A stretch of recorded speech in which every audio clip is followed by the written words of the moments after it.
더 이상은 못 살겠다. 하루속히 민생을 안정시키고 경제를 살리라는 것이 지난 총선 민심입니다. 그럼에도 정부는 여전히 노답입니다.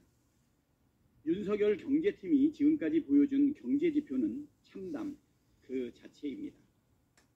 23년 우리나라 경제 성장률 1.35%로 경제 70년사 중 6번째로 낮은 수치입니다. 23년 정부의 성장 기여도는 0.4%, 지난해 4분기 정부의 성장 기여도는 0%포인트였습니다. 정부가 전혀 역할을 하지 않았다는 의미입니다. 올해도 세수 부족 사태가 예견되고 있습니다. 경제 성장률 하락과 부자 감세의 영향으로 2023년 세수 결손 규모는 무려 56.4조 원에 달했고 통합 재정 수지와 관리 재정 수지 적자는 각각 36.8조 원과 87조 원을 기록하면서 국가 채무도 전년 대비 59.4조 원 증가했습니다. 총체적 경제 실패의 총체적 난국입니다. 민생 경제는 어떻습니까? 고물가 고금리로 소상공인 자영업자뿐만 아니라 국민 가계 경제도 빨간불이 켜졌습니다. 실질 가계소득이 줄고 적자 가구가 늘어나고 있습니다. 민생회복지원금으로 위기에 빠진 국민부터 구해야 합니다. 민생회복지원금은 가계소득을 늘리고 소비를 살릴 실질적인 방안입니다. 더불어 소상공인 이자부담 경감과 저금리 대환대출 확대, 전기요금을 비롯한 에너지비용 지원 등 민생회복 긴급조치를 즉각 실행해야 합니다. 민생경제 위기 극복을 위한 추경 편성에 정부와 여당이 적극 나서기를 거듭 촉구합니다. 정부 여당이 끝내 불응한다면 제1야당으로서 책임감을 가지고 특단의 대책을 강구하겠습니다. 전세 사기 피해자의 안타까운 죽음, 이제는 멈춰야 합니다. 지난 1일 대구의 전세 사기 피해자가 유서를 남기고 스스로 세상을 등졌습니다. 전국적인 대규모 전세 사기 피해가 드러난 이후 벌써 8번째 죽음입니다. 삼가 고인의 명복을 빕니다. 정부 여당에 묻습니다. 도대체 언제까지 전세사기 특별법 개정을 회피할 것입니까? 이 참혹한 죽음을 언제까지 무책임하게 외면하고 방치할 것입니까? 정부 여당은 전세사기 특별법 개정안이 본회의에 직회부된 지난 2월 이후 지금까지 책임을 지기는커녕 반대만 하고 있습니다. 박상우 국토부 장관은 어제 전세사기 특별법 반대 입장을 밝혔습니다. 섣부른 발표가 오히려 혼란만 초래하고 주택도시기금 손실이 우려된다는 이유를 들었습니다.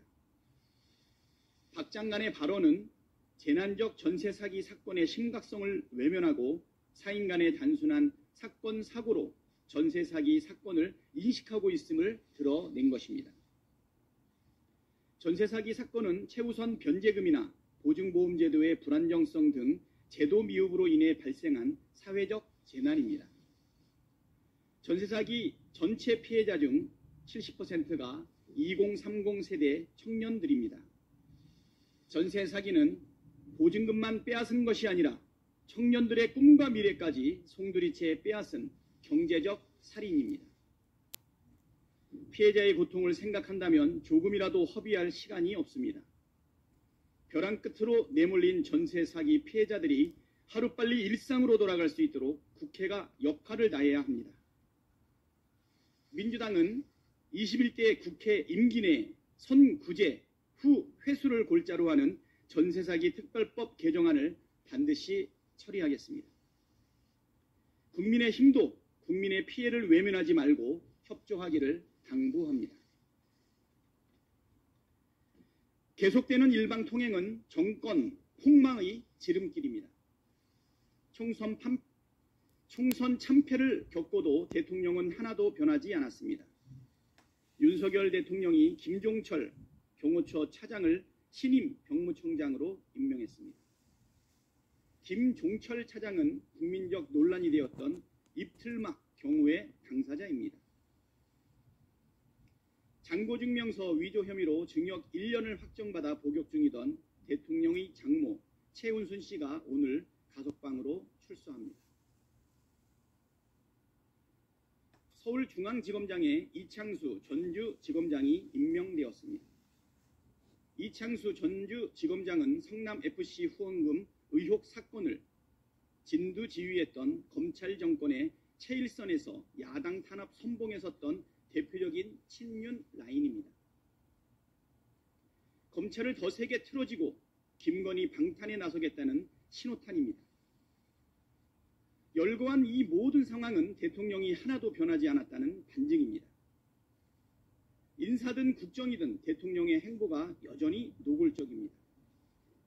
총선 민심을 무시하고 본인이 하고 싶은 대로 다 하겠다는 일방통행, 마이웨이 선언과 무엇이 다릅니까? 게다가 해병대원 특검법에 대한 대통령의 거부권 행사를 기정사실화하면서 국무회의 처리 시기만 조율하고 있는 상태입니다. 대체 언제까지 국민과 대결하며 오만과 불통으로 일관할 작정이십니까? 윤석열 대통령에게 경고합니다. 해병대원 특검법 거부권을 그만 만지작거리고 내려놓으십시오. 10번째 거부권 행사는 앞으로 이 종국을 최악으로 몰고 갈 핵폭탄입니다. 국민의 인내심에도 한계가 있습니다. 계속되는 막무가내 거부권을 계속 인내할 국민은 없습니다. 온 국민을 적으로 돌리는 어리석은 선택은 전권 몰락으로 가는 지름길이라는 사실을 속히 깨닫기 바랍니다. 정말 마지막 기회를 버리는 우를 범하지 말기를 바랍니다.